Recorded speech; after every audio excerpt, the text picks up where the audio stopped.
Selamat malam, Mas dan Malam. teman-teman semua yang akan melihat video ini di YouTube. Jadi video ini adalah konten yang berisi bincang-bincang saya dan kami secara umum dengan beberapa pemenang sayembara esai Filofest. Nah, untuk video yang sekarang ini berisi sesi obrolan antara saya dengan salah satu pemenang juga. Dan mungkin baiknya pertama saya perkenalan diri dulu ya Mas ya. Saya Yogi Timur Ardani Mas, dan teman-teman biasa dipanggil Yogi saja.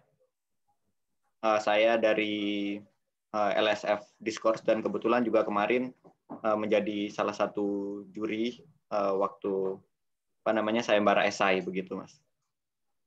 Dan kalau boleh juga saya minta narasumber untuk perkenalan diri dulu kali ya. Ya Mas, kalau boleh perkenalan diri terlebih dahulu. Ya, halo teman-teman semua. Perkenalkan, nama saya Yohanes Theo, biasa dipanggil Theo. Saya kemarin salah satu peserta yang mengirimkan esai ke Filofest 2021. Baik, Mas Theo ya. Jadi saya panggilnya Mas Theo saja ya. Iya, Mas, boleh. Kita lanjut saja ya Mas Theo ke beberapa pertanyaannya. Akan jadi bahan obrolan kita. Pertama, mungkin teman-teman juga ingin mengenal Mas Theo lebih dalam ya. Kalau boleh tahu nih, latar belakang hidupnya Mas Theo bagaimana sih? Bisa aja mungkin pendidikan dan seterusnya gitu. Iya, terima kasih Mas Yogi. Latar belakang kehidupan, saya saat ini bekerja di salah satu sekolah swasta di Jakarta. Saya baru selesai studi di STF Triarkara, program pasca sarjana. Tesis saya tentang STOA. Itu juga yang menjadi alasan saya menulis esai ini. Terlebih STOA dalam hal kategori-kategori lain yang sama sekali berbeda dari yang kita perbincangkan saat-saat ini. Kemudian saya menempuh studi S1 bukan dari jurusan filsafat, saya dari jurusan teknik telekomunikasi justru. Jurusan yang sama sekali berbeda dengan dunia filsafat. Begitu Mas Yogi. Iya, terima kasih Mas Theo. Menarik ya Mas ya, karena beberapa dari kita yang menggemari filsafat juga saya rasa banyak yang latar belakang studinya itu berbeda ya dari filsafat. Dan itu mungkin ada kaitannya dengan pertanyaan saya selanjutnya Mas. Mengapa sih Mas Theo tertarik dengan filsafat pada akhirnya? Ya, saya tumbuh besar bukan dari keluarga yang punya pendidikan cukup, begitu. Jadi saya harus menentukan sendiri arah hidup mau kemana. Selepas SMA itu saya punya hanya sedikit pengetahuan gitu. Kuliah tuh maunya kemana sih sebenarnya? Opsinya saya karena saya sekolahnya nggak terlalu banyak bergaul, ya opsi pilihan kuliah juga saya terbatas, maka saya ambil saja ikut teman gitu. Sepertinya menarik. Oke, setelah dijalani ternyata saya menemui kegelisahan. Kok kayaknya kurang menikmati ya di kuliah ya. Kemudian saya mulai mencari sendiri, menggali sendiri sebenarnya saya maunya apa ya. Ya, di sana saya bertemu dengan teman-teman yang sudah lebih dahulu kuliah filsafat, membaca teks-teks filsafat begitu. Kemudian saya, wah sepertinya ini menarik bagi saya, tapi saya belum berani untuk terjun lebih dalam. Saya baru hanya membaca, melihat mereka bagaimana ngobrol gitu. Kemudian ada suatu peristiwa di hidup saya yang cukup merubah segalanya. Waktu itu saya menemani ibu yang sedang sakit di rumah sakit. sendiri karena saya anak tunggal. Ayah juga sudah cukup berumur, maka saya di rumah sakit, dan ketika itu saya menemukan video dari Romo Setio, video kuliah umum kalau tidak salah, kuliah umum di Salihara. Ia menyampaikan materi tentang filsafat Yunani, dan juga yang saya tonton juga waktu itu ada video kuliah Romo Setio tentang filsafat Nietzsche. Dari tontonan-tontonan di YouTube itu, saya merasa punya teman, saya merasa punya sedikit semangat untuk menjalani kehidupan. Dari sana juga saya, sepertinya ini saatnya saya untuk studi formal di filsafat. Begitu kira-kira. Iya, dari ceritanya Mas Theo nih kan ya, bertemu dengan teman-teman, lalu sampai melihat videonya Romo Setio tentang filsafat Yunani dan Nietzsche.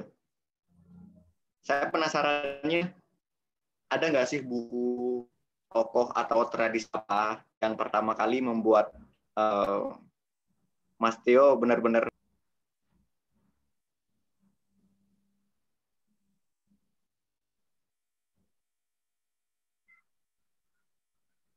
kalau tokoh, buku, tradisi yang benar-benar membawa saya untuk masuk ke filsafat begitu, rasa-rasanya tidak ada ya Mas Yogi ya. Saya masuk justru ya dimulai dengan rasa kagum begitu. Dengan pemikiran-pemikiran, dengan ternyata sudah ada ya orang lebih yang hidupnya jauh dari era sekarang, telah memikirkan hal itu, telah merenung-renungkan hal itu, dan rasanya kok saya pikirkan juga sekarang gitu.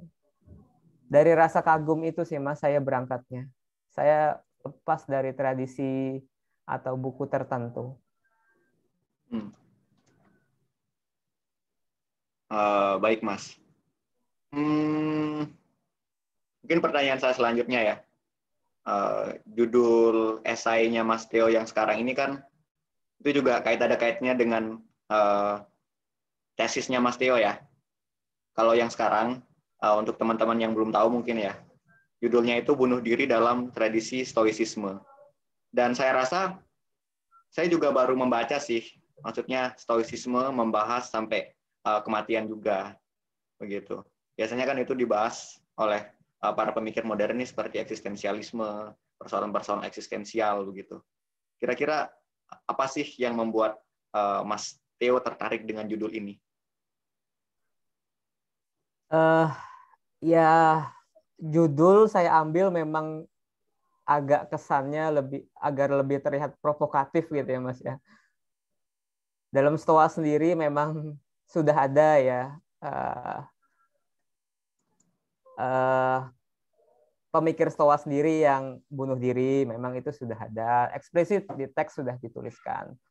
Tapi ini bunuh diri itu memang hanya salah satu akibat dari kategori tertentu, kategori ketiga Stoa, di mana kita biasanya kenalkan ada yang di dalam kendali kita, ada yang di luar kendali kita, ternyata ada yang memediasi, katakanlah begitu. Ada alternatif lain. Kalau kita mau membaca Stoa, ada kategori yang namanya katekon, yang layak. Katekon sebagai kategori ketiga diartikan sebagai yang layak, boleh dilakukan, enggak juga enggak apa-apa. Nah, salah satu implikasi dari katekon itu ya bunuh diri itu. Begitu kira-kira Mas. Baik. Menarik ya Mas ya. Tapi saya sepertinya tidak akan masuk lebih jauh ke isi esai ya Mas ya. Paling pertanyaan saya selanjutnya itu, ada nggak sih rencana filosofis ke depannya dari Mas Theo? Mungkin saja menulis atau ada pemikiran-pemikiran baru yang hendak ditelusuri lagi begitu. Ada Mas Yogi, saya masih semangat belajar gitu. Ternyata saya menggali-menggali juga ternyata memang kayaknya saya dari dulu senangnya belajar gitu ya. Ada tentu kalau dalam bidang filsafat sendiri saya masih mau studi, tapi karena literatur saya tertarik mendalami Stoa atau secara umum filsafat klasik, tapi karena keterbatasan literatur saya masih mau mencari-cari dulu, tapi tentu pada akhirnya nanti saya akan melanjutkan studi. Sambil mempersiapkan studi juga saya masih terus membaca, setia untuk menulis. Tentu akan juga bisa teman-teman baca dan temukan tulisan dan karya-karya filsafat lainnya dari saya. Iya. Kalau boleh tahu, Mas Theo biasanya nulis esai filsafat itu di mana sih, Mas? Artikel esai. Mungkin teman-teman ada yang bisa mencari lagi begitu. Saya kemarin kan memang menulis untuk tugas ya Mas ya.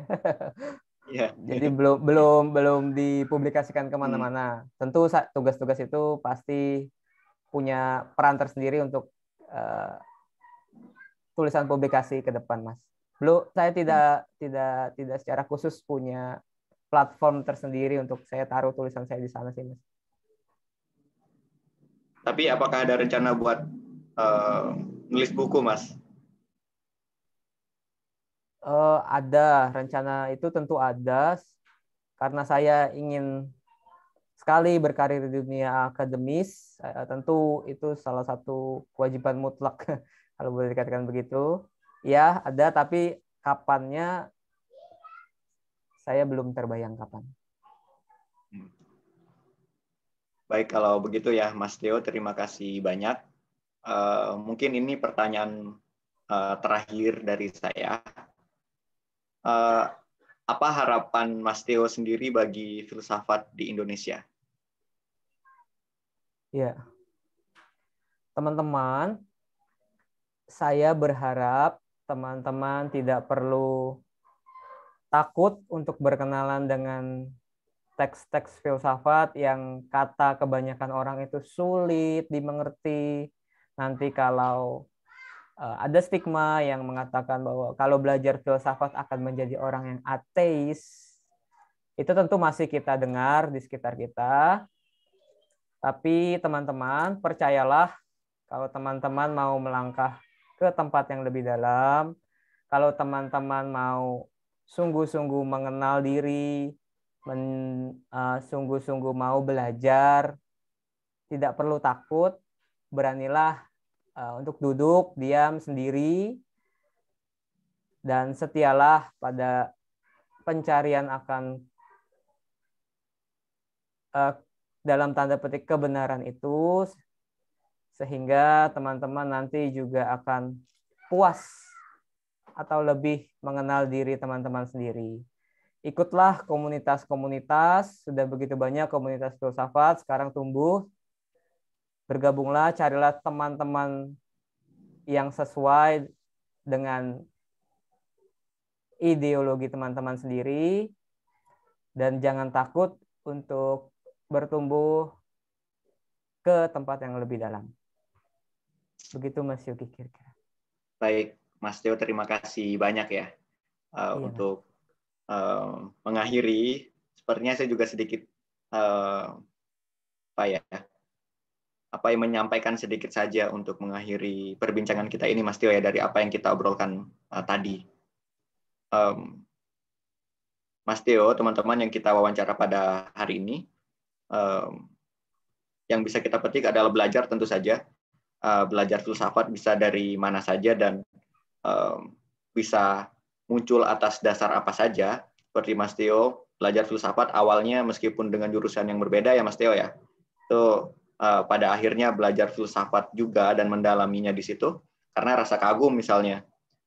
Dan terutama karena orang-orang, baik itu orang-orang di sekitar ataupun orang-orang terdahulu yang sejak zaman Yunani klasik begitu merenungkan banyak hal, itu yang membuat mungkin alasan kita juga mengapa tertarik pada filsafat begitu.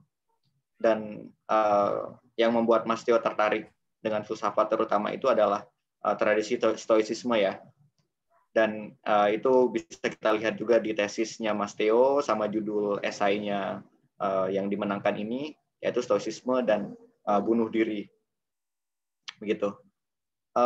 Dan saya rasa cukup sampai situ saja wawancara kita Mas Theo. Sekali lagi terima kasih banyak untuk Mas Theo, terus teman-teman panitia Filopes yang lain, dan teman-teman semua yang akan menyaksikan video ini. Itu ya Mas Theo.